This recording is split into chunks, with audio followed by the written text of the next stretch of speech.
નમસ્કાર, સત્યમેવ જયતે લાઈવ ન્યૂઝમાં આપનું સ્વાગત છે। અમદાવાદ શહેરમાં અસામાજિક તત્વો મોડી રાત્રે દારૂ પીને ફરતા સ્ટન્ટ કરનારાઓની હવે ખેર નથી। અમદાવાદ પોલીસ કમિશનર અનુપમસિંહ ગેહલોતના આદેશ બાદ શહેર પોલીસ પૂર્ણ એક્શન મોડમાં આવી ગઈ છે।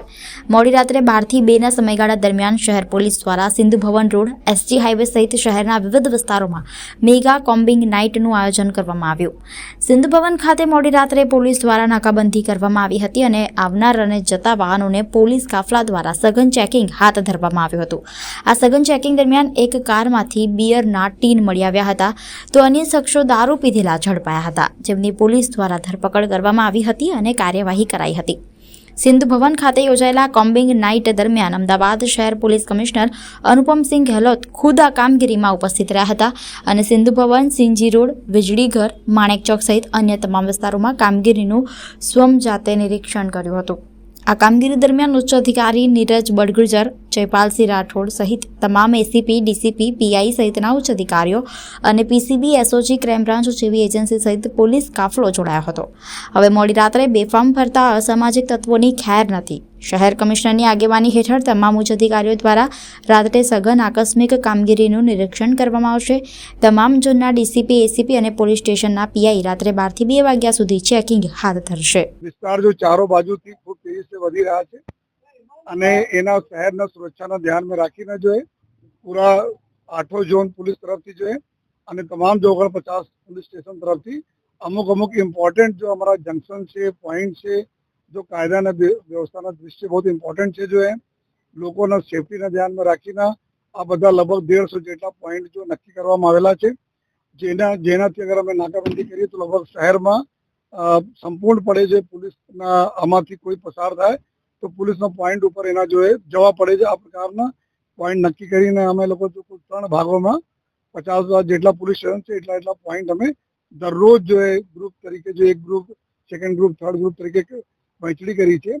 અને દરરોજ જો અત્યારે અમે લોકો ચેકિંગ ચાલુ કરે છે। આજથી વિધિવત રીતે તમામ થાના અમલદારો, તમામ ડીસીપી, એસીપી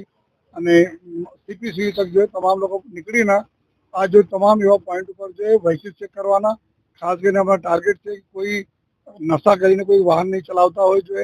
કોઈ નશાકારક વસ્તુ લઈ નહીં જતા હોય, ચાહે કોઈ ડ્રગ્સ હોય, ચાહે દારૂ વગેરેના કોઈ હોય, સાથોસાથ જો કોઈ भी चक्कू, छुरी, तलवार આ પ્રકારનો કોઈ એવા વસ્તુ લઈને નહીં ચાલે જેથી રોડ રેસિંગ વગેરે में आपस में कोई થાય તો મારામારી નહીં કરે। એના ધ્યાનમાં રાખીને સાથોસાથ કોઈ ઇલીગલ કોઈ ચીજોના કેરી નહીં કરતા હોય તો એના બ્રીફિંગ જો કરવામાં છેલ્લા 3-4 દિવસથી પોલીસને બ્રીફિંગ કરીને આજે જ્યારે અમે ચેકિંગ કરવા ચાલુ કરે છે તો આજે લગભગ 50 જેટલા પોઈન્ટ શહેરમાં પૂરા પશ્ચિમ બધા વિસ્તારોમાં જો ચેકિંગ થઈ રહી છે।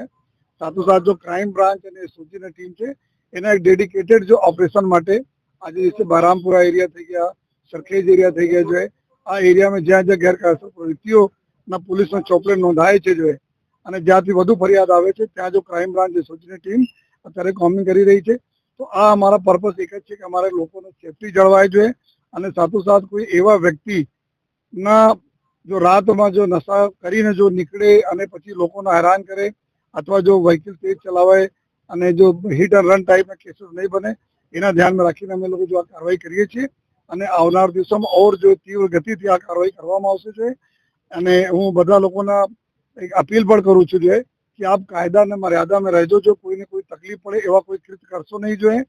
અને પબ્લિકને બી અમે રિક્વેસ્ટ કરીએ છીએ અગર આપને કોઈ તકલીફ હોય આપ ઇમિડિયેટલી 112 નંબર ઉપર આપ કોલ કરજો જોઈએ। ઇમિડિયેટલી જો પોલીસની ટીમોને અમે આ રીતે વહેંચણી કરી છે કે દરેક પોઈન્ટ પર 4 થી 5 વ્હીકલ તો મિનિમમ રહે છે જો અને જેથી તાત્કાલિક આપને મદદ કરી શકીએ જોઈએ અને લોકોને અમે ભરોસા પણ અપાઈએ છીએ કે અમદાવાદ શહેર પોલીસ આપનો સેવા માટે જો ખડે પગે રહેશે। બસ મને જરૂરત છે, અમે લોકોને જરૂરત છે આપને સહકાર છે અને આપને જો બોલ્ડ થઈને આપને પોલીસને આપ ઇન્ફોર્મેશન આપો। આપનું સંપૂર્ણ નામ અમે ગુપ્ત રાખી અને જરૂરી અમે કાર્યવાહી કરતા